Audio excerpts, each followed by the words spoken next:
Hello, dear students, Assalamu alaikum. This is your chemistry teacher Syed नसीब ज़ादा. Students, अगर आप नए हैं इस चैनल पे तो इसको सब्सक्राइब करें, बेल आइकन को दबाएं ताकि जब भी न्यू वीडियो अपलोड हो तो उसका नोटिफिकेशन आपको फौरन महसूल हो जाए और आप किसी इम्पॉर्टेंट वीडियो को देखने से न रह जाए. शेयर करें, लाइक भी दे, कमेंट्स भी करें, मैं जवाब दूंगा इंशाल्लाह.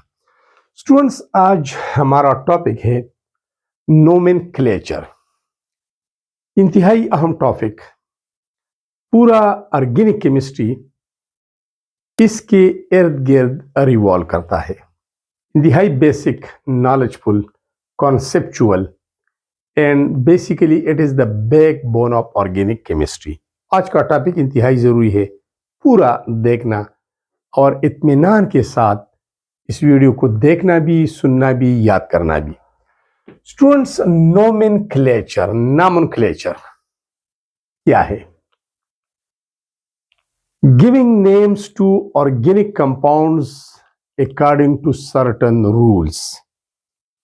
कुछ रूल्स, कवानीन और उसूल के तहत केमिकल कंपाउंड्स या ऑर्गेनिक कंपाउंड्स को नेम देना, इसको नोमेनक्लेचर बोलते हैं. इसके अलावा हम कुछ बेसिक टर्म्स की एक्सप्लेनेशन भी करेंगे जो इंतहाई अहम है.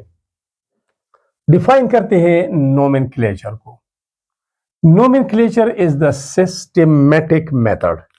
ये एक मुनज़्ज़म तरीका है of naming chemical compounds according to internationally accepted rules so that each compound has a unique and unambiguous name.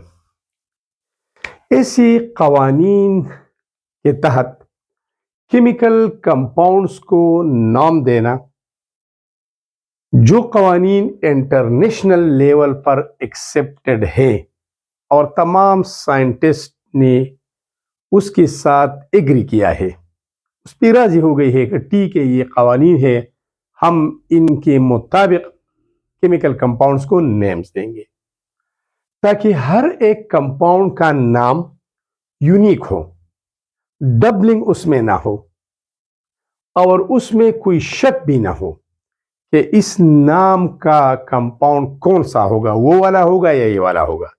बिल्कुल क्लियर होगा. जब भी नाम बोला जाएगा, लिखा जाएगा, उसका एक ही मतलब होगा और उसका एक ही मतलब वो कंपाउंड होगा. उससे मुराद कोई और कंपाउंड नहीं होगा. स्टूडेंट्स, इन द बिगिनिंग, पुरानी अदवार में जब ऑर्गेनिक कंपाउंड्स की तादाद काफ़ी कम थी, और कम इसलिए थी कि बर्जीलियस ने एक थ्योरी पेश की थी और उसको वाइटल पोर्स थ्योरी कहा करते थे. उस थ्योरी के मुताबिक organic compounds preparation needs a super natural force called neutral force. वो कहा करते थे कि ऑर्गेनिक कंपाउंड्स की तैयारी के लिए एक आला कुदरती ताकत की ज़रूरत है और उस फोर्स को वह वाइटल फोर्स का नाम दिया करते थे, अहम ताकत. फिर वो कहते थे कि चूंकि ये फोर्स तो हमारे पास है ही नहीं, सो organic compound can not be prepared in the laboratory. तो इस वजह से साइंटिस्ट कोशिश ही नहीं करते थे. उसका एक माइंड सेट, उसका एक सोच था कि ऑर्गेनिक कंपाउंड को लेबोरेटरीज में इस सिंथेसाइज नहीं किया जा सकता. इस वजह से वो कोशिश भी नहीं करते थे.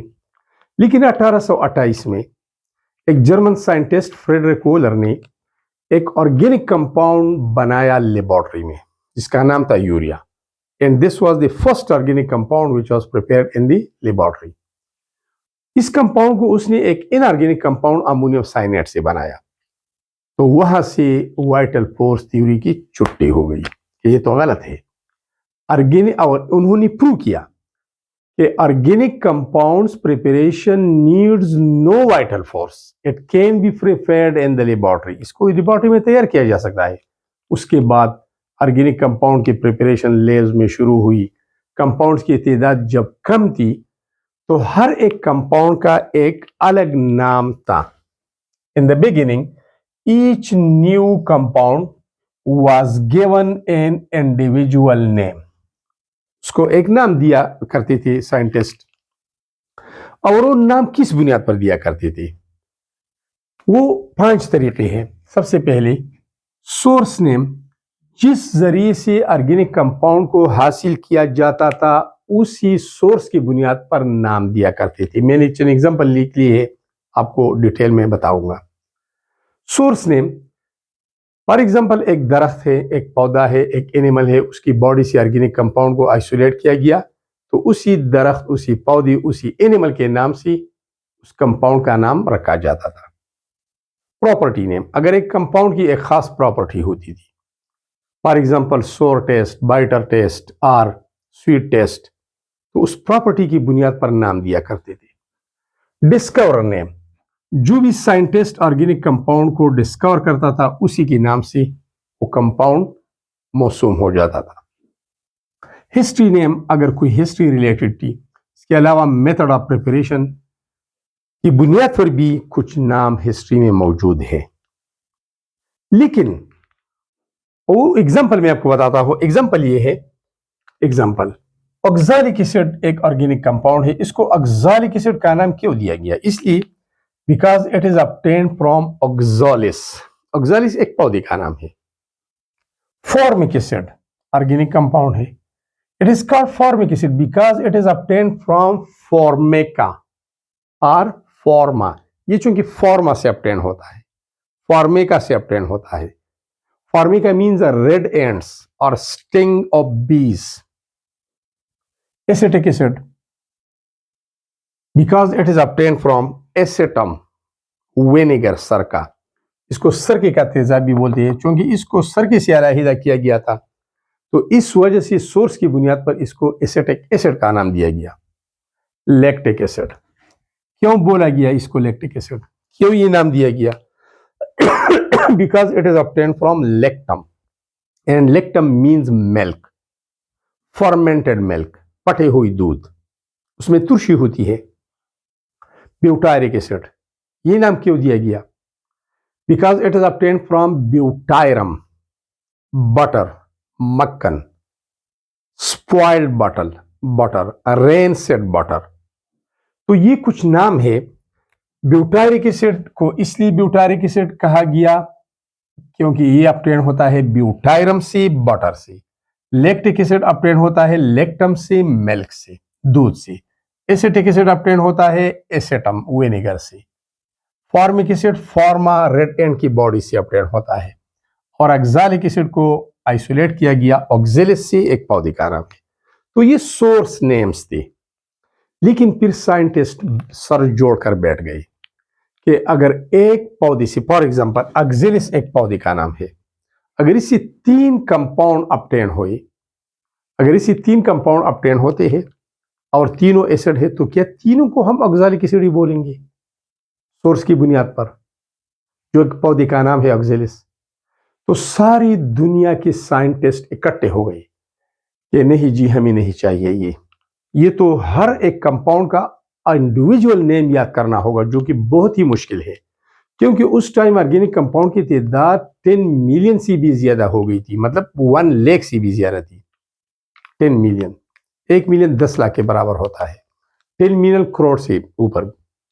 तो साइंटिस्ट ने all over the world scientist gathered, वो आ गए, बैठ गए, उन्होंने एक तरकीब सूझी कि हमने रूल्स बनाने हैं और रूल्स के मुताबिक ही ऑर्गेनिक कंपाउंड या एनी वन केमिकल कंपाउंड को नाम देना होगा, जो सारी दुनिया में वो कंपाउंड एक ही नाम से जाना जाएगा।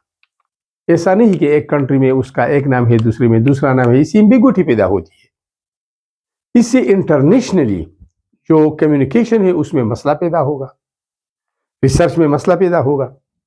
तो with the increase in number of organic compounds, need was felt to arrange organic compounds in various families and to name them according to certain rules.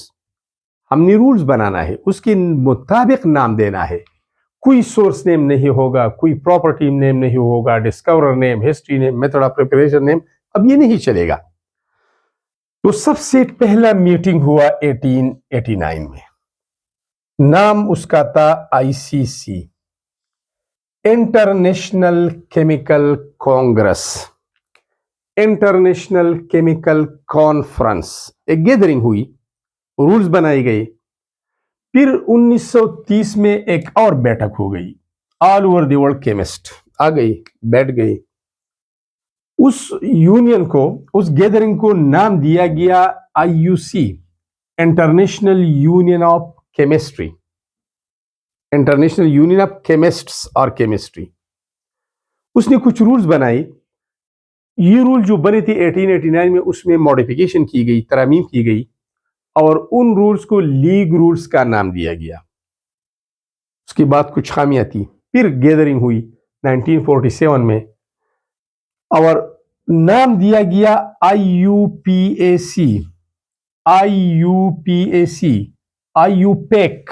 जरा गौर से सुनिए, आईयूपीएसी अगर छोटा है तो जूम करके देखें.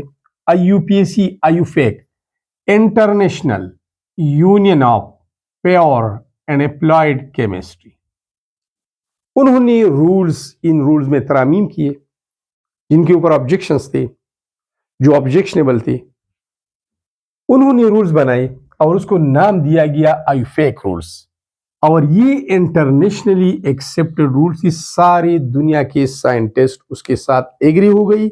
उन्होंने साइन किया कि यही रूल्स होंगे सारी दुनिया में, इनके मुताबिक हम केमिकल कंपाउंड्स को नेम्स देंगे.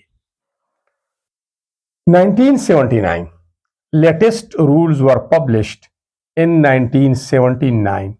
अमेंडमेंट्स की गई, तरामीम की गई 2011 में भी, 2016 में भी, लेकिन पब्लिश्ड हुई 1979 में. उसके बाद भी मसाइल आ गई. फिर साइंटिस्ट बैठ गए, उसमें तरामीम 2011 में भी हो गई है, 2016 में भी ये तरामीम हो गई. तो वो आज जो हम नेम दे रहे हैं ऑर्गेनिक कंपाउंड को, ये वाला एग्जांपल, तो ये उन रूल्स के मुताबिक है. अगर कोई और कंट्री में इसको नेम दे रहा है, यही नेम होगा. जिस मुल्क में आप जाए, इस कंपाउंड को नेम देते हैं, यही नाम होगा, कोई और नहीं होगा. ठीक है. अब कुछ बुनियादी टर्म्स की तरफ आते हैं. बुनियादी टर्म्स की तरफ आते हैं, सम बेसिक टर्म्स. सबसे पहला टर्म जो इस्तेमाल होता है वो है रूट, जिसको हम स्केलेटन, ढांचा भी बोलते हैं. उसको हम स्टेम के नाम से भी जानते हैं. रूट क्या है, स्केलेटन क्या है या स्टेम क्या है? The total number of carbon atoms in the chain. Organic compounds के मेन चेन में जितनी भी कार्बन है, 4 है, 5 है, 10 है, 100 है, 200 है, उसको स्केलेटन, ढांचा कहते हैं. उसको रूट कहते हैं, उसको स्टेम कहते हैं. इसके अलावा एक और वर्ड इस्तेमाल होता है प्रीफिक्स. उर्दू में इसको बोलते हैं साबिका. Starting word of the name. जब हम ऑर्गेनिक कंपाउंड को नाम देते हैं तो स्टार्ट तो लेते हैं ना, तो स्टार्ट में जो अल्फाज इस्तेमाल होता है उनको प्रीफिक्सेस कहते हैं और ये लैटिन प्रीफिक्सेस है. ठीक है. फॉर एग्जांपल, अगर एक कार्बन है ऑर्गेनिक कंपाउंड में तो उसके लिए प्रीफिक्स मेथ इस्तेमाल करते हैं. 2 कार्बन के लिए एथ, 3 कार्बन के लिए फ्रोफ, 4 के लिए but, pent for 5 carbon, hex for 6 carbon, hept for 7 carbon, oct for 8 carbon, non for 9 carbon and dec for 10 carbon. On deck for 11 carbon, do deck for 12 carbon, try deck for 13 carbon and so on. ये prefixes हम इस्तेमाल करते हैं जब हम organic compound की तरफ देखते हैं. फॉर एग्जांपल, अगर मैं इस ऑर्गेनिक कंपाउंड की तरफ देखूं तो इसमें कार्बन कितनी है? 1 2 3 4 5. ये इसका स्केलेटन है. ये स्केलेटन है. ये रूट है, स्केलेटन है, रूट है, स्टेम है. ये रूट, स्केलेटन और स्टेम ये है. अब मैं इसको प्रीफिक्स, इसको नाम देता हूं. तो प्रीफिक्स का इस्तेमाल करूंगा, स्टार्ट लूंगा। कार्बन कितनी है? 5 है, 1 2 3 4 5। तो मैं 5 के लिए पेंट का इस्तेमाल करूंगा, पेंट, ये पेंट लगा दिया। इसके बाद पूरी नाम लिखने के लिए आखिर में और भी अल्फाज शामिल करना होते हैं, उनको बोलते हैं सफिक्स। क्या बोलते हैं? सफिक्स बोलते हैं। लाहिका, ending words of the name, नाम को पूरा करने के लिए आखिर में कुछ अल्फाज हम लगाते हैं, उसको प्रीफिक्स, सफिक्सेस बोलते हैं। फॉर एग्जांपल, यहां पर अगर carbon to carbon single bond है तो आखिर में हम लगाते हैं ANE। यहां पर चूंकि सिंगल बॉन्ड है तो मैं ANE लगाता हूं।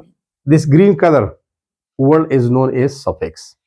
अगर यहां पर कोई डबल बॉन्ड मौजूद है तो फिर ENE, ये पेंटीन होगा। अगर ट्रिपल बॉन्ड है तो ये पेंटाइन होगा, YNE आखिर में लगाना होगा। अगर अल्कोहल है, OH ग्रुप वाला ऑर्गेनिक कंपाउंड है, तो फिर OL आखिर में आता है। पेंटानॉल, ब्यूटानॉल, हेक्सानॉल, ये सारे आपकी इस चैप्टर में मौजूद है, इंशाल्लाह इसके बाद हम कर लेंगे। अगर एल्डिहाइड ग्रुप है तो AL आखिर में लगाना होगा, पेंटानल, ब्यूटानल, हेक्सानल। अगर कीटो ग्रुप है, कीटोन ग्रुप है, तो फिर आखिर में ONE आएगा, सफिक्स, ब्यूटानॉन, प्रोपेनॉन, हेक्सानॉन एटसेट्रा। तो ऑर्गेनिक कंपाउंड में एक होता है प्रीफिक्स नेम में, स्टार्टिंग वर्ड्स, एक होता है suffix, ending words. Prefix depend करता है टोटल नंबर ऑफ कार्बन पे, जितनी कार्बन है उसके मुताबिक प्रीफिक्स हम लगाते हैं। कार्बन ये है और ये इसके प्रीफिक्स है। सफिक्स डिपेंड करता है फंक्शनल ग्रुप के ऊपर कि कौन सा फंक्शनल ग्रुप है। OH है, एल्डिहाइड है, कीटो ग्रुप है, हेलोजन एटम है, एमीन ग्रुप है, ईथर है, ईस्टर है, जो भी है, लेकिन फंक्शनल ग्रुप की बुनियाद पर हम सफिक्स का इंतखाब करते हैं। ठीक है, तो ये नाम इस कंपाउंड का हो गया अकॉर्डिंग टू आईयूपैक रूल्स।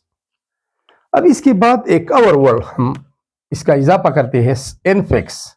एक है प्रीफिक्स, दूसरा है सफिक्स, फिर है infix. Infix means the commas, ये कामे, एंड डैशेस। यहां पर जो डैश है ये वाला, या जब कामा हम इस्तेमाल करते हैं, इनको इनफिक्सेस बोलते हैं। असल में हम डिजिट और अल्फाबेट के दरमियान एक हाइपन डैश लगाते हैं, इसको इनफिक्स बोलते हैं। अगर दो डिजिट्स है, फॉर एग्जांपल हम लिखते हैं 22, तो इन डिजिट्स के दरमियान हम लगाते हैं कॉमा, इसको भी इनफिक्स बोलते हैं। और ये जब हम नोमेनक्लेचर की तरफ जाएंगे अगली वीडियोस में तो आपको बिल्कुल क्लियर होगा। फिलहाल इतना ही कि कॉमास और डैशेस को इनफिक्स बोलते हैं। इसके अलावा एक होता है सबस्टिट्यूएंट। क्या? सबस्टिट्यूएंट, मुतबादिल।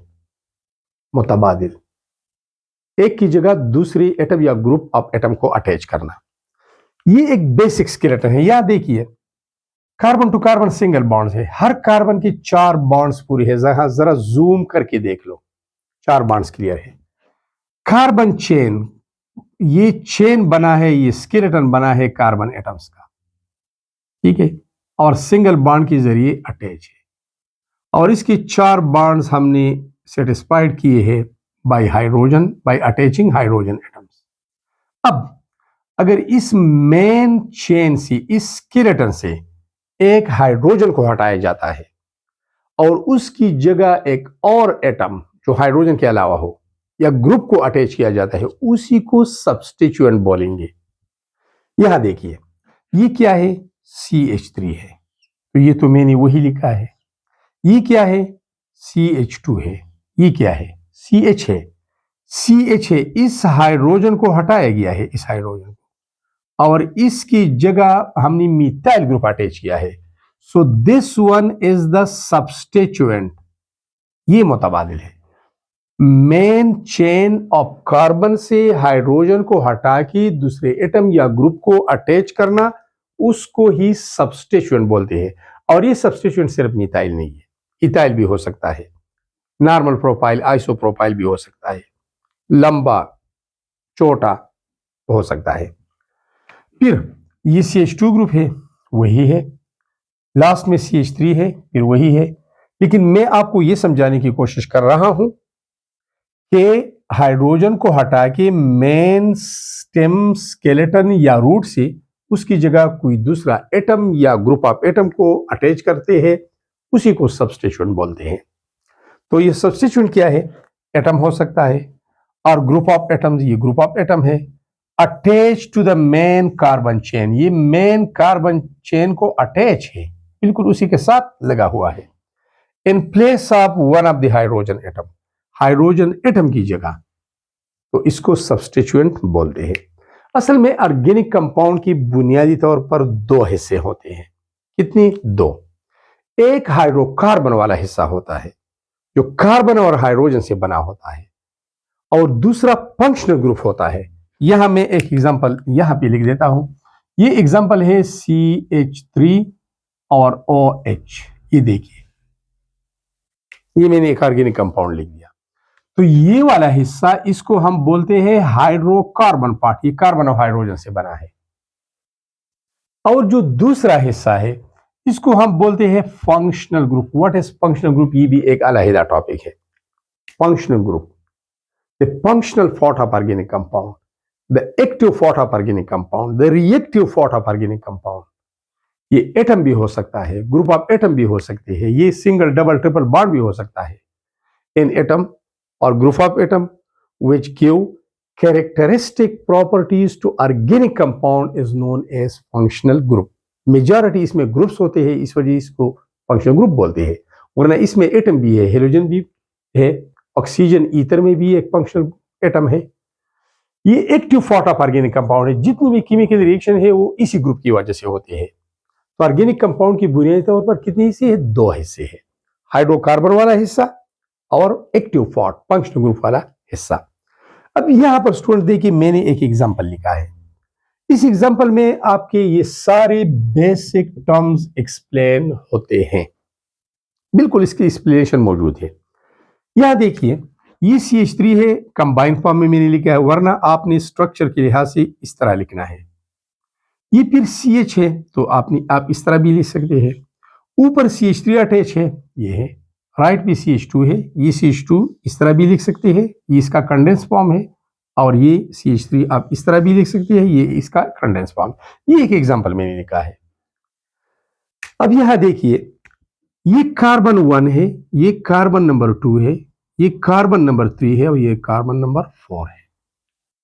अब देखिए, जब भी आपने नाम लिखना है तो सबसे पहले आपने सब्स्टिट्यूएंट का लोकेशन क्लियर करना होगा कि कौन से कार्बन, किस नंबर ऑफ कार्बन पे ये सब्स्टिट्यूएंट अटैच है।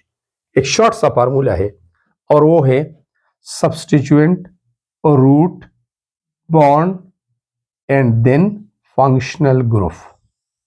Substituent root bond functional group.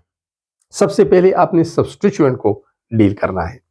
तो दूसरे कार्बन पर, कार्बन नंबर 2 पर ये सब्स्टिट्यूएंट अटैच है, तो मैंने लिखा है 2, सब्स्टिट्यूएंट लिख लिया। नाम क्या है? मिथाइल, तो 2 मिथाइल। रूल्स के मुताबिक मैंने अल्फाबेट और डिजिट के दरमियान हाइफन लगाया, जिसको हम इनफिक्स बोलते हैं। यहां मैंने लिखा भी है 2 मिथाइल। तो ये डील हो गया सब्स्टिट्यूएंट। अब आती है आर की तरफ, रूट की तरफ। रूट स्केलेटन, ये देखिए, रूट स्केलेटन स्टेम कितने कार्बन का बना है? 1 2 3 4। तो रूट लिखना है। 4 के लिए, 4 कार्बन के लिए प्रीफिक्स ब्यूट इस्तेमाल होता है, तो यहां पर लिखा है ब्यूट। यहां देखिए, ये ब्यूट है। इसके बाद आते हैं बॉन्ड पे, बी बॉन्ड। कौन सा बॉन्ड है? सिंगल है, डबल है या ट्रिपल है? All bonds are single. ये भी, ये भी, ये भी और ये। सिंगल बॉन्ड के लिए हम सफिक्स का इस्तेमाल करते हैं ANE। तो यहां पर ANE, यहां देखिए ना, सिंगल बॉन्ड के लिए ANE, डबल बॉन्ड के लिए ENE, ट्रिपल के लिए YNE, अल्कोहल ये छोड़िए, यहां पर ANE सिंगल बॉन्ड के लिए इस्तेमाल हो गया। फंक्शनल ग्रुप कोई नहीं है, तो वो रह गया। क्या नाम हो गया? 2 मिथाइल, फिर 4 कार्बन है, ब्यूट, सिंगल बॉन्ड है ANE। इस कंपाउंड का नाम है 2 मिथाइल ब्यूटेन। सारे के सारे टर्म इसमें शामिल है। कैसे, यहां देखिए, ये 2 आपके साथ है लोकेटर नंबर, ये आपको लोकेट करता है, पोजीशन वाज़ेह करता है कि किस नंबर पर कौन से कार्बन पर ये सब्स्टिट्यूशन अटैच है। तो इस 2 को हम बोलते हैं लोकेटर नंबर। ये लोकेशन क्लियर करता है, लोकेशन बताता है। ये डैश, इसको हम इनफिक्स बोलते हैं। यहां देखिए जरा, infix means commas and dashes, तो ये इनफिक्स है। यहां पर ये मिथाइल, ये सब्स्टिट्यूएंट है। मेन चेन की जगह यहां पर कार्बन के साथ 2 हाइड्रोजन है, एक तो लिखा है यहां, एक हटाया गया है, उसकी जगह ये अटैच हुआ है, तो इसको बोलते हैं सब्स्टिट्यूएंट। के अलावा ब्यूट, इसको हम बोलते हैं प्रीफिक्स। और प्रीफिक्स डिपेंड करता है टोटल नंबर ऑफ कार्बन के ऊपर। 4 कार्बन है तो ब्यूट लगा दे, 5 है तो पेंट लगा दे, एंड सो ऑन। इसके अलावा ये ANE लास्ट में लगाया है, तो एंडिंग वर्ड्स को हम बोलते हैं सफिक्स। ये वाला ग्रुप ऑफ लेटर्स, ये ग्रुप ऑफ लेटर्स है, ANE है, added at the end of the name, name के एंड में ये हमने ऐड किए हैं, लगाए हैं, बेस्ड ऑन फंक्शनल ग्रुप, और इसका बुनियाद फंक्शनल ग्रुप के ऊपर होता है। तो स्टूडेंट्स, ये था आपका बेसिक्स, इंतहाई इंपॉर्टेंट। इसके बाद हम nomenclature of alkane, alkyne, alkyne की तरफ चलेंगे, उसके लिए अलहदा वीडियो होगा। अगर आपको इस पैटर्न पे नोट्स चाहिए तो अनमोल गोल्डन सुपर सीरीज के नाम से ये नोट्स दस्तियाब है for federal and Punjab and all federal boards. तो आप उसको खरीद ले। उस हर एक टॉपिक के साथ एक बारकोड होगा, आप उसको स्कैन करें मोबाइल में, फौरन आपको वीडियो डिस्प्ले होगी। मजे करो, और केमिस्ट्री आपके फिंगर टिप पे आ गई।